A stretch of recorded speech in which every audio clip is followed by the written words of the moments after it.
कपिल मिश्रा मेरे साथ मौजूद हैं। 400 पार का नारा दिया है नरेंद्र मोदी ने। मनोज तिवारी कितनी मजबूती से उसको कायम कर पाएंगे? दिल्ली की सबसे बड़ी जीत नॉर्थ ईस्ट दिल्ली से होने जा रही है।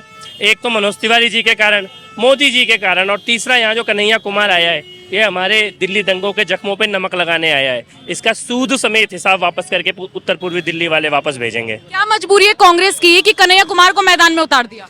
कांग्रेस तेरे टुकड़े होंगे, जय श्री राम, जय श्री राम, यही नारा है इस चुनाव में। अच्छा, एक बात और बताकर जाइए, केजरीवाल जेल में है, काम कैसे हो रहा है दिल्ली में? दिल्ली में कहाँ काम हो रहा है? पूरी या तो आधी पार्टी जेल के अंदर है, आधी पार्टी जेल के बाहर धरने पर बैठी है, और दिल्ली में जो काम है वो राज्यपाल महोदय के माध्यम से चल रहा है। लेकिन केजरीवाल को समझना चाहिए, सरकार चलाने का ये कोई तरीका नहीं है और दिल्ली का अपमान है ये। अच्छा, सुनीता केजरीवाल को देखा जा रहा है कि वो 2 नंबर पर आ गई है पार्टी में। वो पूरी पार्टी 2 नंबर ही है।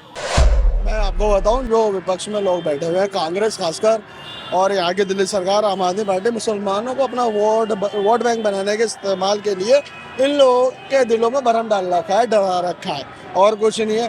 10 साल हमारे जो है माननीय नरेंद्र मोदी जी के पूरे हुए। 10 साल में कोई ऐसा कुछ मुसलमानों के खिलाफ कोई ऐसा नहीं हुआ है जिस तरह से विपक्ष कांग्रेस वगैरह। आपके समाज के मौलाना क्यों कहते हैं कि हमारे अंदर का लावा पनप रहा है? तौकीर रजा की मैं बात नहीं, वो जो है उनका तो अपना रोटी सेकने का काम है उनका। वो भी किसी ना किसी एजेंसी से या किसी पार्टी से ताल्लुक ज़रूर रखते होंगे, और कुछ नहीं। कुछ लोग चंद पैसों के लिए कुछ चीज़ के लिए बयानबाजी कर देते हैं। वो उसका कोई मुस्लिम समाज के लिए कोई उससे कोई प्रेरणा नहीं है, ना उससे कुछ वास्ता है, ना उससे कोई असर पड़ेगा उन लोगों से। जैसे ट्रिपल तलाक के मुद्दे पर मोदी सरकार ने काम किया, 370 पर काम किया। एज अ मुस्लिम आप इस काम को कैसे देखते हैं? बहुत बढ़िया काम है। देखिए, 370 कश्मीर जो है, इसके जो सिद्धांत था अलग था और उसका झंडा अलग था, अब एक हो गया है, और कश्मीर बिल्कुल हमारे हिंदुस्तान का एक पूरे तरीके से हिस्सा हो गया है, ठीक है। और दूसरा 3 तलाक अगर आप देखें तो मुस्लिम कंट्रियों में, बहुत सी मुस्लिम कंट्रियों में 3 तलाक नहीं है।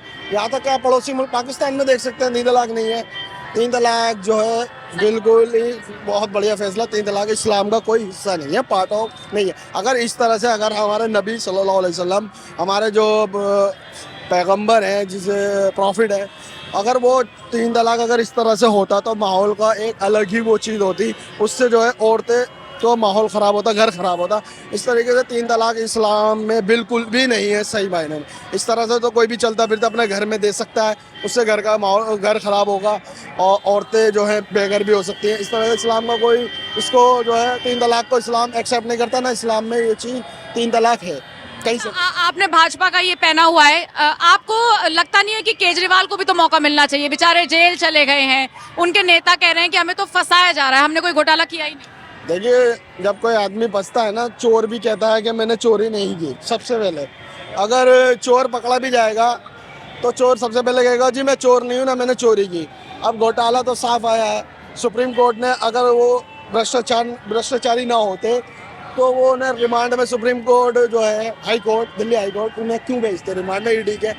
उनके पुख्ता सबूत हैं, सारे सबूत हैं। वो बिल्कुल एकदम भ्रष्टाचार में लिप्त हैं, उनके काफ़ी मंत्री वगैरह भी लिप्त हैं।